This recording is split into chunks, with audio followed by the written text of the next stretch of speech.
LM Singhvi committee. LM Singhvi committee Rajiv Gandhi ప్రభుత్వ కాలంలో ఏర్పాటు చేయడం జరిగింది. 1986వ సంవత్సరంలో ఏర్పాటు చేశారు. డెమోక్రసీ అండ్ డెవలప్మెంట్, ప్రజాస్వామ్యము మరియు అభివృద్ధిలో the role of Panchayati Raj institutions in India, Panchayati Raj సంస్థల యొక్క పాత్ర అనే అంశంపై రాజీవ్ గాంధీ ప్రభుత్వము 1986లో ఎల్ఎం సింఘ్వి కమిటీని ఏర్పాటు చేయడం జరిగింది.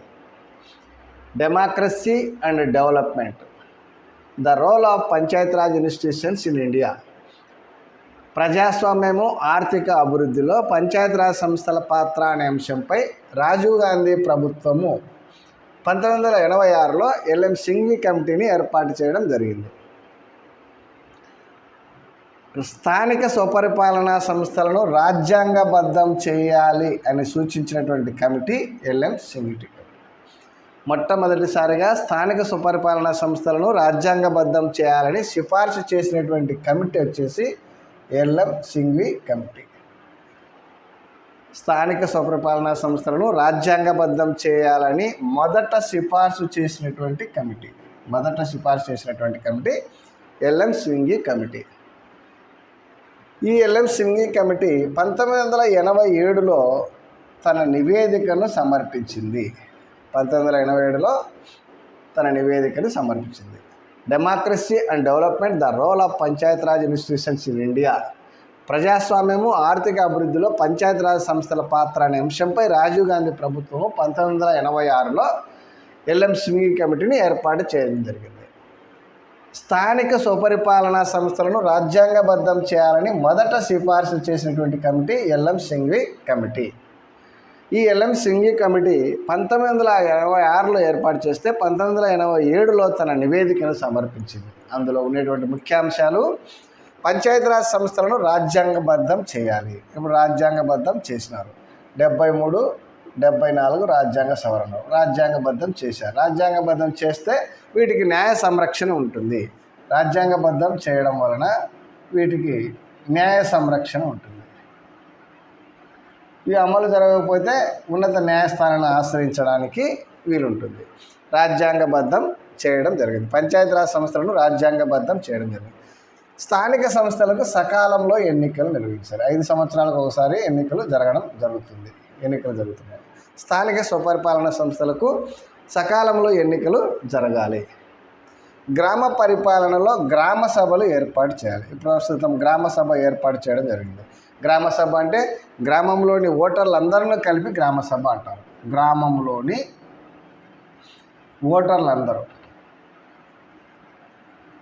అందరినీ గ్రామ సభ అంటారు. దీనిని ప్రత్యక్ష ప్రజాస్వామ్యానికి ప్రాతిపదికగా భావిస్తారు.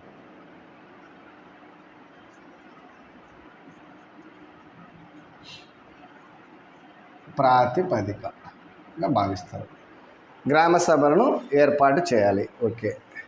తర్వాత స్థానిక సంస్థల ఎన్నికలు సందర్భంగా తలెత్తే వివాదాలను పరిష్కరించుటకు ట్రిబ్యునల్ను ఏర్పాటు చేయడం జరిగింది. గ్రామ న్యాయ పంచాయతీలను ఏర్పాటు చేయాలి. ఇది వీలుకాలే. గ్రామీణ న్యాయ పంచాయతీలను ఏర్పాటు చేయాలి. రాజ్యాంగబద్ధంగా స్థానిక సంస్థలకు అధికారాలను బదిలీ చేయాలి. 73వ రాజ్యాంగ సవరణ ద్వారా 29 అంశాలపై రాష్ట్ర ప్రభుత్వాలు స్థానిక సంస్థలకు అధికారాలను బదిలీ చేసినాయి. 29 అంశాలపైన. ఇందులో 15 అంశాలు ఖచ్చితంగా నెరవేర్చాలి, 14 అంశాలు ఐచ్ఛికము. అట్లాగే 74వ రాజ్యాంగ సవరణ ద్వారా కూడా 18 అంశాలపైన స్థానిక సంస్థలకు అధికారాలను బదిలీ చేశారు. ఇందులో 11 అంశాలు ఖచ్చితంగా నెరవేర్చాలి, 7 అంశాలు ఐచ్ఛికము. స్థానిక సంస్థలకు అధికారాలను బదిలీ చేయాలి. 73వ రాజ్యాంగ సవరణ ద్వారా 73వ రాజ్యాంగ సవరణకు రాజ్యాంగ ప్రతిపత్తి కల్పించి 11వ షెడ్యూల్లో చేర్చినారు. 29 అంశాలపైన అధికారాలను బదిలీ చేయడం జరిగింది. స్థానిక స్వపరిపాలన సంస్థలకు రాష్ట్ర ప్రభుత్వాలు 74వ రాజ్యాంగ సవరణ ద్వారా 18 అంశాలను బదిలీ చేయాలని చేయాలి. అధికారాలను బదిలీ. స్థానిక సంస్థలు సమర్థవంతంగా పనిచేయటకు అవసరమైనటువంటి ఆర్థిక వనరులను సమకూర్చాలి. రాష్ట్ర ప్రభుత్వం 73వ రాజ్యాంగ సవరణ అంటే స్థానిక పంచాయతీరాజ్ సంస్థలకు రాష్ట్ర ప్రభుత్వం ద్వారా సమకూర్చే నిధులు అత్యధికంగా ఉంటాయి. పట్టణ నగరపాలక సంస్థలకు పన్నుల ద్వారా లభించే ఆదాయము ఎక్కువగా ఉంటుంది. రాష్ట్రాలలో ఎన్నికల కమిషన్ ఏర్పాటు చేయాలి. రాష్ట్రాలు 243 రాష్ట్రాల్లో ఎన్నికల సంఘమును ఏర్పాటు చేయడం. రాష్ట్రాల్లో ఆర్థిక సంఘాన్ని ఏర్పాటు చేయాలి. 243 ఆర్థిక సంఘాలను ఏర్పాటు చేయవలసి ఉంటుంది 73వ రాజ్యాంగ సవరణ. ఫైనాన్స్ కమిషన్ స్థానిక సంస్థలలో వెనుకబడిన వర్గాలకు రిజర్వేషన్లు కల్పించాలి. ఎస్సీ ఎస్టీలకు మరియు బీసీలకు రిజర్వేషన్లను కల్పించడం జరిగింది. బీసీలకు రిజర్వేషన్లను కల్పించే అంశాన్ని రాష్ట్ర ప్రభుత్వాలకు వదిలివేయడం జరిగింది. కాబట్టి బీసీలకు రిజర్వేషన్లు కల్పించే అంశాన్ని 73వ రాజ్యాంగ సవరణ చట్టము వ్యతిరేకించదు అని పేర్కొనడం ద్వారా బీసీలకు స్థానిక సంస్థలలో రిజర్వేషన్లను కల్పించే అంశాన్ని రాష్ట్ర ప్రభుత్వాల ఐచ్ఛికానికి వదిలివేయడం జరిగింది. ఇది LM Singhvi committee. LM Singhvi కమిటీని ఎవరు ఏర్పాటు చేసినారంటే రాజీవ్ గాంధీ ప్రభుత్వం. దేనికోసం అంటే డెమోక్రసీ అండ్ డెవలప్మెంట్, ప్రజాస్వామ్యము మరియు ఆర్థిక అభివృద్ధిలో పంచాయతీరాజ్ సంస్థల పాత్ర అనే అంశం పైన 1986లో ఏర్పాటు చేస్తే ఈ కమిటీ తన నివేదికను 1987లో సమర్పించింది. అంటే పంచాయతీరాజ్ సంస్థలను రాజ్యాంగబద్ధం చేయాలని మొదట సూచించినటువంటి కమిటీ వచ్చేసి ఎల్ఎం సింఘ్వి కమిటీ.